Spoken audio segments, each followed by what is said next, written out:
Hello guys, welcome back to my channel. आज हम बात करेंगे नदियों के किनारे स्थित प्रमुख नगरों के विषय में, यानी कौन से नगर हैं और किस नदी के किनारे बसे हुए हैं। तो पहला आता है हमारा कोरबा नगर। ये कौन सी नदी के किनारे है? ये हम देखें अगर तो ये हसदेव नदी के किनारे है। उसके बाद में सतलज नदी के किनारे लुधियाना बसा हुआ है और सिंधु नदी के किनारे लेह है, क्योंकि सिंधु का पूरा सिस्टम हम ऊपर साइड पढ़ते हैं, जम्मू कश्मीर, लेह और पंजाब की साइड में। तो सिंधु नदी के किनारे बसा हुआ है लेह। फिर आता है पिंडार एवं अलकनंदा नदी के किनारे कर्णप्रयाग। देखिए, जब हम गंगा नदी का सिस्टम पढ़ रहे थे तो उसमें पिंडार गंगा एक ऐसी नदी थी जो अलकनंदा से मिलकर के कर्णप्रयाग नाम के प्रयाग का निर्माण कर रही थी। तो पिंडार गंगा और अलकनंदा, ये दोनों नदियों के किनारे कौन सा बसा हुआ है? कर्णप्रयाग नाम का नगर बसा हुआ है। मूशी नदी की बात करें तो मोस्ट इम्पॉर्टेंट हैदराबाद नगर इसके किनारे बसा हुआ है। और फिर दामोदर नदी के किनारे है पंचेत। Mahanadi Bhubaneswar most important. उसके बाद भागीरथी, भागीरथी के किनारे है उत्तरकाशी। और गंगा नदी के किनारे कानपुर है। उत्तर प्रदेश की बात करें तो गंगा कानपुर से होकर बहती है, फिर इधर इलाहाबाद, और इलाहाबाद में यानी प्रयागराज में यमुना नदी के साथ में मिलकर फिर आगे पटना से होती हुई और पश्चिम बंगाल में इंटर कर जाती है। तो गंगा नदी के किनारे अगर बात आती है तो कानपुर भी गंगा नदी के किनारे ही बसा हुआ है। बराकर नदी की बात होती है तो इसके किनारे है मैथन। और नीचे अगर हम बूढ़ी गंगा की बात करें, जिसे हम गोदावरी कहते हैं या वृद्ध गंगा के नाम से जानते हैं, या इसे दक्षिण भारत की गंगा भी कहते हैं, तो इसके किनारे है नासिक। और जबलपुर की अगर बात करें कि जबलपुर किस नदी के किनारे है, तो ये है आपका नर्मदा नदी के किनारे। और राप्ती नदी के किनारे श्रावस्ती बसा हुआ है।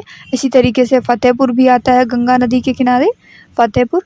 और फिर फैजाबाद, फैजाबाद की बात करें तो सरयू नदी के किनारे, अयोध्या वाला इलाका, तो अयोध्या के साइड है फैजाबाद। यानी फैजाबाद कौन सी नदी के किनारे है? घाघरा, या जिसे आप सरयू भी कहते हैं। और रामचरितमानस में भी इसका उल्लेख मिलता है। और इसी के साथ साथ चंबल जो है, चंबल के किनारे कौन सा है? कोटा बसा हुआ है। राजस्थान का कोटा चंबल नदी के किनारे है। हिंडन, गाजियाबाद, ताप्ती, या जिसे तापी नदी भी कहते हैं, और ये एक्सेप्शन होती है दक्षिण भारत की प्रायद्वीपीय नदियों का, कह लीजिए कि सतपुड़ा रेंज के पास में ये होकर बहती है, और ये जो है पश्चिमी घाट के साइड बहती है। वैसे तो हम देखते हैं कि दक्षिण भारत की ज़्यादातर नदियाँ पूर्वी घाट की तरफ बहती हैं, लेकिन ये अपोजिट बहती है क्योंकि ये भ्रंश घाटी से होकर बहती है। नर्मदा और तापी नदियाँ, ये दोनों नदियाँ ही इस बात का एक्सेप्शन होती हैं। तो इसके किनारे कौन सा शहर बसा हुआ है, कौन सा नगर है? सूरत। सूरत की बात कभी आती है तो ये ताप्ती नदी के किनारे है, हमेशा याद रखेंगे। इसी के साथ साथ आगे हम देखते हैं कि गंगा नदी के किनारे कन्नौज भी बसा हुआ है, पटना भी है। और बराकर रिवर की बात करें तो तिलैया बसा हुआ है। लखनऊ की बात आती है, उत्तर प्रदेश की राजधानी, तो ये कौन सी नदी के किनारे है? गोमती नदी के किनारे बसा हुआ है लखनऊ। फिर गंगा का मोस्ट इम्पॉर्टेंट शहर है वाराणसी भी, वाराणसी। इसी के साथ साथ महानदी की बात करें अगर हम, तो कटक बसा हुआ है महानदी के किनारे। बिहार का बलिया जिला, ये भी गंगा नदी के किनारे है। साथ ही साथ उज्जैन की जब बात आती है, महाकालेश्वर उज्जैन, तो क्षिप्रा नदी के किनारे ये बसा हुआ है। सतलज नदी जो है नैना देवी के इसके किनारे बसा हुआ है। अगर गया की बात आती है, जहाँ पर लोग, ये एक तरीके का तीर्थ स्थल भी है, तो ये फल्गु नदी के किनारे बसा हुआ है। इसी के साथ साथ राप्ती नदी की बात करें तो राप्ती नदी किसके किनारे है? राप्ती नदी के किनारे गोरखपुर है। और साबरमती नदी के किनारे अहमदाबाद है। साथ ही साथ अगर दिल्ली की बात करें तो ये यमुना नदी के किनारे हैं दिल्ली, ठीक है। और इसी के साथ साथ यमुना जो है इटावा में भी पड़ती है और वृषभावती बेंगलुरु में है। गंगा आगे फर्रुखाबाद में भी जाती है। साथ ही साथ नेत्रवती नदी जो है उसके किनारे मंगलौर है, और तुंगा के किनारे सिमोगा है। इसमें काफ़ी ज़्यादा दिए हुए हैं, तो इसमें जो आप मोस्ट इम्पॉर्टेंट है वो तैयार रखेंगे, जैसे कि मूशी नदी वाला, ये बहुत ज़्यादा इम्पॉर्टेंट है। उसके साथ ही साथ महानदी भुवनेश्वर, और भागीरथी उत्तरकाशी, गंगा कानपुर, और उसके बाद जबलपुर नर्मदा, फिर गोदावरी नासिक, ये भी इम्पॉर्टेंट आ जाता है। साथ ही साथ गंगा फतेहपुर से होकर जाती है, सभी को पता है। इसमें कोटा की बात करें तो चंबल, और फिर उसके बाद में सूरत आ जाता है ताप्ती नदी के किनारे। कन्नौज गंगा, फिर पटना गंगा, पटना में ये जो आपका बलिया आ जाता है, बलिया, ये भी गंगा नदी के किनारे है। साथ ही साथ कटक महानदी, लखनऊ गोमती, मोस्ट इम्पॉर्टेंट, वाराणसी भी बसा हुआ गंगा नदी के किनारे। तो इसमें जो कुछ मेन है वो हम याद रखेंगे। जैसे क्षिप्रा नदी की बात आती है तो क्षिप्रा नदी कहाँ पर है? उज्जैन इसके किनारे बसा हुआ है, महाकालेश्वर की नगरी। और दिल्ली यमुना, और साथ ही साथ इटावा भी है ना, साबरमती अहमदाबाद हो गया। और गंगा जो है फिर फर्रुखाबाद में भी है। और अगले लिस्ट की बात कर लेते हैं तो यहाँ पर गंडक रिवर की बात की गई है, हाजीपुर इसके किनारे है। फिर ताप्ती रिवर की बात आती है तो बैतूल है। फिर इसके बाद में बेतवा नदी के किनारे विदिशा नगर बसा हुआ है। साथ ही साथ इंद्रावती नदी के किनारे जगदलपुर है। मंदाकिनी, गुप्तकाशी, अलकनंदा और लक्ष्मण गंगा, गोविंद घाट नाम से प्रसिद्ध नगर है जो अलकनंदा और लक्ष्मण गंगा नदी के किनारे है। फिर बात आती है सतलज नदी की तो ये फिरोजपुर इसके किनारे पड़ता है। मंदाकिनी नदी के किनारे रामबाड़ा, और गिलगित के किनारे गिलगित है, और मंदाकिनी के ही किनारे गौरीकुंड भी है। गिलगित, श्योक, गिलगित ये सब नदियाँ थी। तो गिलगित नदी के किनारे गिलगित नाम से ही नगर बसा हुआ है। साथ ही साथ अगर आगरा की बात करें तो आगरा यमुना नदी के किनारे है। दामोदर की बात करें तो दामोदर नदी के किनारे बसा हुआ है सिंदरी, और यमुना नदी के किनारे आगरा बसा हुआ है।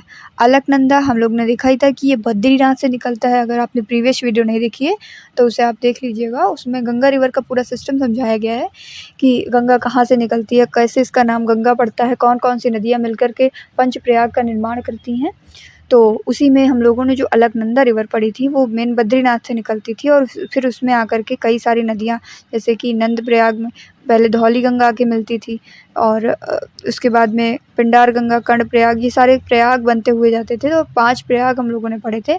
एट लास्ट भागीरथी और अलकनंदा मिल के गंगा का निर्माण करती थी। तो जो अलकनंदा रिवर है उसका ओरिजिन मेन क्या था? बद्रीनाथ। गंगा और यमुना मिलती कहाँ पर है? इलाहाबाद। यानी हम कह सकते हैं जो प्रयागराज है हमारा वो गंगा और यमुना नदी के संगम पे बसा हुआ है। यानी रुद्रप्रयाग की बात करें तो मंदाकिनी और अलकनंदा मिलकर के युद्धप्रयाग का फॉर्मेशन कर रहे थे। तो रुद्रप्रयाग जो है मंदाकिनी और अलकनंदा के किनारे बसा हुआ है, नदी के किनारे भागलपुर बसा हुआ है। और फिर अगर बात करते हैं कि भागीरथी और अलकनंदा, तो ये देखिए मैंने अभी आपको बताया था कि जहाँ पर भागीरथी और अलकनंदा मिलती हैं वहीं से रिवर का नाम गंगा पड़ जाता है। और प्रयाग कौन सा है? देवप्रयाग। कृष्णा नदी विजयवाड़ा, मोस्ट इम्पॉर्टेंट, विजयवाड़ा नगर कृष्णा नदी के किनारे बसा हुआ है। अगर हम धुबरी नगर की बात करें तो ये ब्रह्मपुत्र नदी के किनारे है। इसी के साथ साथ भागीरथी और भिलांगना टिहरी नगर के पास में है। यानी भागीरथी और भिलांगना के किनारे कौन सा नगर बसा हुआ है? टिहरी। तुंगभद्रा की बात करें जो नीचे साइड है प्रायद्वीपीय भारत में, कुर्नूल नगर बसा हुआ है। मानस नगर बसा हुआ है। और जमशेदपुर स्वर्णरेखा या खरकई नदी। फिर बेतवा की बात करें तो सांची, यमुना मथुरा में भी होकर जाती है। तो इसी के साथ साथ गंगा नदी है मुंगेर से होकर।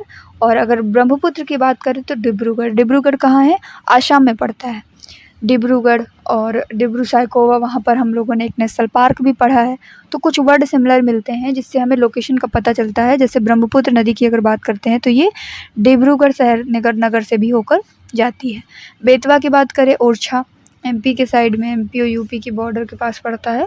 तो ओरछा नगर जो है बेतवा नदी के किनारे है। इसी के साथ साथ रामगंगा नदी की बात करें तो बरेली नगर इसके किनारे पड़ता है। और शारावती नदी होनावार, चंबल, ग्वालियर। फिर पुणे किसके किनारे है? मुलामुथा नदी है। ये उतना इम्पोर्टेंट नहीं है, लेकिन अगर झेलम की बात करें तो श्रीनगर ये बहुत ही ज़्यादा इम्पोर्टेंट हो जाता है। फिर आगे अगर इम्पोर्टेंट की बात करें तो यहाँ पर फिर अगली लिस्ट में हम लोग देखते हैं कि भीमा पंढरपुर नगर पड़ता है, और झेलम भी श्रीनगर के किनारे है। और इसी के साथ साथ सरयू, अभी हम लोगों ने पढ़ा था इसको, घाघरा को, कहाँ पर? फैजाबाद की साइड। तो अयोध्या अगर नगर की बात करें तो अयोध्या भी जो है इसी के किनारे बसा हुआ है। रामगंगा मुरादाबाद से होकर भी जाती है। और महानदी जो है संबलपुर नगर है। और महानदी और कोल दोनों संबलपुर में पड़ती हैं। फिर इसी के साथ साथ धौली गंगा और अलकनंदा जो हमारा पहला प्रयाग था गंगा रिवर सिस्टम में। देखिए ये 5 नदियाँ जो हो गई, जो अलकनंदा के साथ मिल करके अलग अलग प्रयाग बनाती हैं।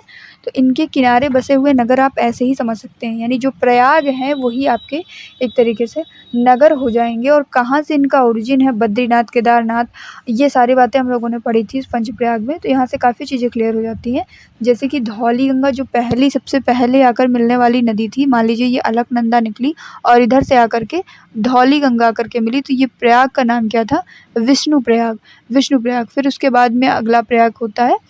तो कहने का मतलब ये है कि धौली गंगा और अलकनंदा दोनों जिस प्रयाग पे मिलती हैं विष्णु प्रयाग है, और इसके किनारे कौन सा नगर बसा हुआ है, विष्णु प्रयाग नगर। और हुगली की अगर बात करें तो कोलकाता, ये भी मोस्ट इम्पॉर्टेंट है। और कावेरी नदी के किनारे त्रिचुरापल्ली है नीचे साइड, पेनिनसुलर इंडिया में। और धलेश्वरी, आइजॉल।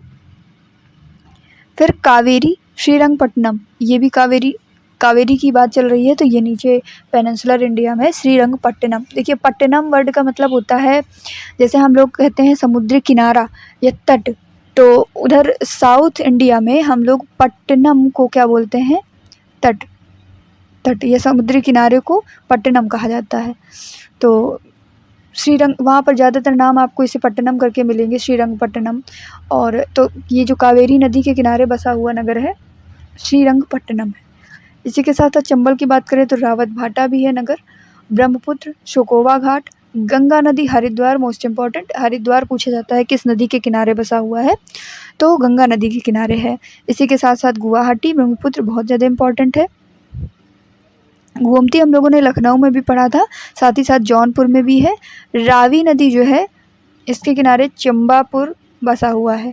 भीमा, पंढरपुर, व्यास, मंडी, साबरमती, गांधीनगर। गुजरात साबरमती और गांधीनगर दोनों याद रखना कि साबरमती नदी के किनारे कौन है, गांधीनगर बसा हुआ है। और नर्मदा के किनारे होशंगाबाद, अब याद रखिएगा इस होशंगाबाद का नाम परिवर्तन करके नर्मदापुरम कर दिया गया है। इसका नाम बदल के क्या कर दिया गया है, नर्मदापुरम। तो नर्मदापुरम तो अब नाम से ही याद रहेगा, ठीक है। तो ये एक अच्छा परिवर्तन याद रखने की दृष्टि से हो गया है स्टैटिक डेटा में। ऐसे भी कह सकते हैं कि नर्मदापुरम कहाँ पर है, नर्मदा नदी के किनारे बसा हुआ है। होशंगाबाद आई थिंक थोड़ा सा कॉम्प्लिकेटेड पड़ता, मान लीजिए याद ना रहता, बट अब तो नर्मदापुरम वर्ड तो बिल्कुल याद रहेगा।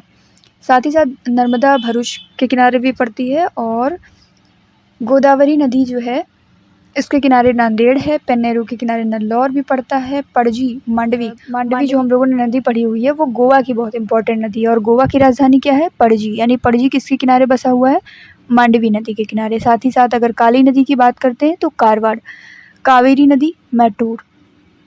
और वैगई की बात करें तो मदुरै इसके किनारे बसा हुआ है। साथ ही साथ बक्सर है गंगा नदी के किनारे। और इसी के साथ साथ हुगली के किनारे है हावड़ा ब्रिज सुना होगा।